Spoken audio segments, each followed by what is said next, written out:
Okay, here we're going to talk about a series of shoulder strengthening exercises. These are great for anybody who's had shoulder injuries or shoulder mobility issues.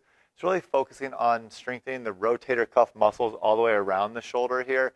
And we do it without loading any weight or having to work through a full range of motion. So it's a great rehab, but also a really good maintenance exercise. So it's a series of movements, so we're going to walk through all of them. So the first one is going to be a push and pull. So you're going to make sure you get your elbow and your shoulder level together. You're going to interlock your fingers and grab them just like this.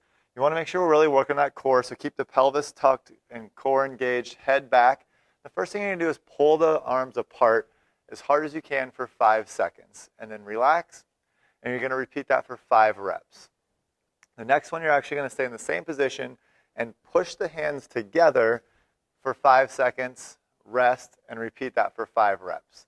So we've got our push and our pull, and now we're going to add some movement in there. So you're going to pull apart, and you're going to make 5 forward circles, and then rest, and repeat that for 5 sets.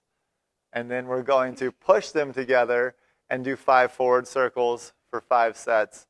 And then we're going to repeat that, but just add in backward circles. So you're going to pull apart, 5 circles backwards, just like she's doing here.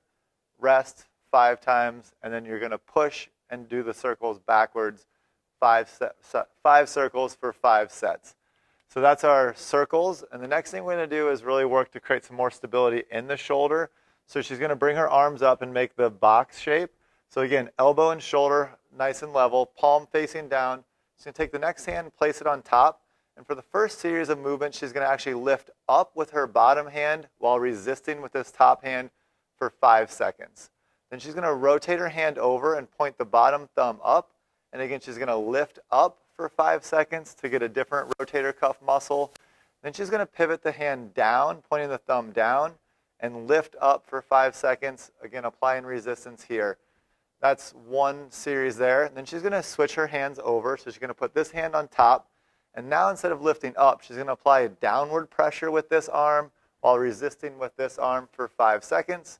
She's going to turn the hand over, apply downward pressure again, resisting here for 5 seconds. She's going to pivot over and apply downward pressure with the resistance here for 5 seconds. So once she's worked on the left shoulder, she'll repeat the process on the right shoulder. So it's palm flat, coming up, thumb down, and then we reverse. So it's a great series, and if you work through that series, you'll be probably sweating and feeling your shoulders burning, but it's a great, safe way to strengthen those shoulders. So try it out. Thanks.